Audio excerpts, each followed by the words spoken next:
Sabrina felt a chill, despite the summer sun warming her skin. It wasn't a physical cold, but something deeper, a premonition that settled in her stomach like a stone. The bouquet of lilies lay wilting on her kitchen counter, a beautiful, fragrant symbol of, what? Fear? Obsession? For months, strange things had been happening. Little things, at first, easily dismissed as coincidences. A misplaced item in her apartment, a song she'd only hummed to herself playing on the radio, a feeling of being watched. Then, the notes started. Anonymous, cryptic messages left on her doorstep, in her car, tucked into the pages of her favorite books. They weren't overtly threatening, but unsettlingly personal. They spoke of her beauty, her kindness, her every move. She'd confided in Mark, her husband. He'd been her rock, her anchor in the storm of anxiety that had slowly been building. He'd held her close, reassuring her that it was probably just a harmless admirer, a prank gone too far. He'd urged her to dismiss it, to focus on their life together, their upcoming anniversary trip to Italy. But the feeling persisted, growing stronger each day. The gifts escalated from notes to small tokens, a vintage compact mirror she'd admired in an antique shop window, a rare first edition of her favorite novel, a hand-knitted scarf in her exact shade of blue. Each item was perfectly chosen, perfectly timed, a chilling testament to how closely she was being observed. Sabrina tried to rationalize it. Maybe it was a secret admirer from her past, someone she'd forgotten. Maybe it was a deranged fan from her days as a local theater actress. But deep down, a nagging voice whispered a more terrifying possibility, a possibility she desperately tried to silence. One evening, returning home from work, she found her apartment door slightly ajar. Her heart leaped into her throat. She crept inside, her senses on high alert. The apartment was silent, undisturbed, except for a single red rose lying on her pillow. Attached to the rose was a note, written in a familiar, unsettling script. Sleep tight, my love. I'm always watching over you. This was it. This was the line. The harmless admiration had crossed into something sinister, something dangerous. Sabrina ran to the bathroom and locked the door, her hands shaking as she dialed Mark's number. Mark, something's wrong, she gasped into the phone. I think someone broke into the apartment. There's a rose, and a note. Sabrina, calm down, Mark's voice was soothing, reassuring. I'll be right there. Don't touch anything, just stay put. She waited, huddled on the bathroom floor, every creak and groan of the building amplifying her fear. When Mark finally arrived, she threw herself into his arms, sobbing. It's okay, I'm here, he murmured, stroking her hair. I'll call the police. We'll get this sorted out. The police arrived, took a report, and dusted for fingerprints. They found nothing. No signs of forced entry, no trace of the stalker. The detective assigned to her case, a weary-looking woman named Detective Morales, listened patiently to Sabrina's story, her expression a mixture of concern and skepticism. We'll do everything we can, Mrs. Sterling, Detective Morales said, handing her a card. But these cases are difficult. Stalkers are often very careful, very methodical. And without any concrete evidence, it's hard to make an arrest. As the days turned into weeks, the stalking intensified. Sabrina became a prisoner in her own home, afraid to go out alone, constantly looking over her shoulder. She installed security cameras, changed the locks, and even considered moving. But the stalker seemed to anticipate her every move, always one step ahead. One afternoon, while scrolling through old family photos, Sabrina stumbled upon a picture of Mark from his childhood. He was standing in front of a familiar-looking house, a house with a distinctive wrought iron gate and a climbing rose bush. It was the house across the street from her childhood home. A jolt of recognition shot through her. She remembered seeing a young boy, always watching her, always lurking in the shadows. She'd dismissed him as just a shy, awkward kid. Could it be? Could Mark have been watching her all these years? The thought was so ludicrous, so terrifying, that she immediately dismissed it. But the seed of doubt had been planted, and it began to grow, nourished by her fear and suspicion. She started to pay closer attention to Mark. She noticed little things she'd never noticed before. His uncanny ability to anticipate her needs, his knowledge of her deepest fears and desires, his slightly too intense gaze. He always seemed to know where she was, who she was with, what she was doing. One evening, while Mark was out for a run, Sabrina decided to do some investigating. She knew it was a dangerous game, but she couldn't shake the feeling that she was living a lie. She started with his laptop. She knew his password, their anniversary date. She scrolled through his emails, his browsing history, but found nothing incriminating. Then, she remembered a locked drawer in his desk. He'd always told her it contained personal documents, things he wasn't ready to share. Now, she knew she had to see what was inside. She found a small, antique key hidden in his sock drawer. Her hands trembling, she unlocked the drawer. Inside, she found a collection of notebooks, each filled with meticulous notes about her. Her daily routines, her favorite foods, her deepest fears, her hopes and dreams. It was all there, laid bare in his obsessive handwriting. Interspersed among the notes were photographs, pictures of her sleeping, pictures of her undressing, pictures of her in the shower. Sabrina recoiled in horror, her breath catching in her throat. This was beyond anything she could have imagined. The man she loved, the man she had trusted with her life, was a monster. But there was more. In the bottom of the drawer, she found a small, velvet box. Inside, nestled on a bed of satin, was a ring, a vintage engagement ring, identical to the one her grandmother had worn. She recognized it instantly. It was the ring she had told Mark about, the ring she had always dreamed of owning. But how? Her grandmother had lost that ring years ago. It was gone, vanished without a trace. Unless... A wave of nausea washed over her. The lilies, the compact mirror, the first edition book, the scarf, it all made sense now. He had been watching her, studying her, anticipating her every desire, for years. He had orchestrated their entire relationship, manipulating her into falling in love with him. She slammed the drawer shut, her mind reeling. She had to get out of there. She had to escape before he came back. She grabbed her purse, her keys, and ran out of the apartment, not knowing where she was going, but knowing she had to get away from him. She drove aimlessly for hours, tears streaming down her face. She couldn't believe it. The man she loved, the man she had built her life around, was a figment of her imagination, a carefully constructed illusion.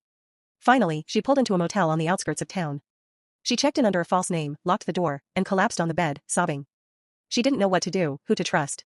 Her entire world had been shattered, her reality turned upside down. The next morning, she woke up with a sense of grim determination. She couldn't run forever. She had to confront him. She had to understand why he had done this to her. She called Detective Morales, told her everything she had found. The detective listened intently, her voice hardening with each new revelation. "Stay where you are, Mrs. Sterling," she said. "We're on our way." A few hours later, Detective Morales arrived at the motel with two uniformed officers. They took Sabrina's statement, collected the evidence from Mark's apartment, and set a trap. They knew that Mark wouldn't let her go easily. He had invested too much time, too much energy, into his twisted fantasy. That evening, as Sabrina sat in her motel room, waiting, the phone rang. It was Mark. "Sabrina, where are you?" His voice was filled with concern, but beneath the surface, she could hear a hint of desperation. "I've been so worried about you. I came home and you were gone. What's going on?" "I know, Mark," she said, her voice trembling but firm. "I know everything." There was a long silence on the other end of the line. Then, Mark spoke, his voice devoid of emotion. "How?" "It doesn't matter," Sabrina said. "What matters is that I know the truth. I know that you've been stalking me, watching me, manipulating me, for years. I know that you're not the man I thought I knew." "Sabrina, you don't understand," Mark said, his voice pleading. "I did it all for you. I love you more than anything in the world. I just wanted to be close to you, to protect you, to make you happy." "That's not love, Mark," Sabrina said, her voice breaking. "That's obsession. That's control. Please, Sabrina, just give me a chance to explain," Mark begged. "Meet me. Let me talk to you." "No," Sabrina said. "It's over, Mark. It's over." She hung up the phone, her heart pounding in her chest. She knew he wouldn't give up. He would come for her. A few minutes later, there was a knock on the door. Sabrina froze, her blood running cold. She knew it was him. She peeked through the peephole. It was Mark. He was standing in the hallway, his face pale, his eyes filled with a mixture of love and desperation. She didn't open the door. She waited, her breath held captive in her lungs. Suddenly, the door burst open. Mark stumbled into the room, his eyes darting around frantically. "Sabrina, please," he said, his voice cracking. "I just want to talk to you." Before he could take another step, Detective Morales and the two uniformed officers emerged from the shadows, their guns drawn. "Mark Sterling, you're under arrest," Detective Morales said, her voice cold and authoritative. Mark stared at them in disbelief, his face contorted with rage and betrayal. "Sabrina, how could you?" he screamed, his voice filled with anguish. "How could you do this to me?" "You did this to yourself, Mark," Sabrina said, her voice barely a whisper. As the police led Mark away in handcuffs, Sabrina watched him go, her heart filled with a mixture of relief and despair. The nightmare was finally over, but the scars would remain forever. The aftermath ***. The trial was a media circus. The story of the loving husband who was secretly a stalker captivated the nation. Sabrina was forced to relive her trauma, to recount the details of her ordeal, to face the man who had betrayed her in the most profound way imaginable. Mark pleaded not guilty, claiming that he had only been trying to protect Sabrina, that he had never intended to harm her. But the evidence against him was overwhelming. The notebooks, the photographs, the stolen ring, it all pointed to his guilt. In the end, the jury found him guilty on all counts. He was sentenced to a lengthy prison term. Sabrina tried to rebuild her life, but it was difficult. The trust she had once given so freely was shattered. She struggled with anxiety, with paranoia, with a constant fear that she was still being watched. She sought therapy, joined a support group for stalking victims, and slowly began to heal. She learned to trust her instincts, to set boundaries, to protect herself. She never fully recovered from the experience, but she refused to let it define her. She channeled her pain into advocacy, speaking out against stalking and domestic violence, helping other victims find their voice. Years later, Sabrina stood on a stage, addressing a crowd of survivors. She was no longer the terrified, vulnerable woman she had once been. She was strong, resilient, and determined to make a difference. "Stalking is not love," she said, her voice ringing with conviction. "It's a crime. It's a violation. And it's never the victim's fault. We need to break the silence, to raise awareness, to hold perpetrators accountable. We need to create a world where everyone feels safe, where everyone is free to live their lives without fear." As she finished her speech, the crowd erupted in applause. Sabrina smiled, a genuine, heartfelt smile. She had survived the darkness, and she had emerged stronger, wiser, and more determined than ever to fight for justice. The lingering questions ***. Even after the trial, after the sentencing, after the years of therapy, Sabrina still grappled with unanswered questions. Why her? What had possessed Mark to become so obsessed with her? Had there been signs she had missed, red flags she had ignored?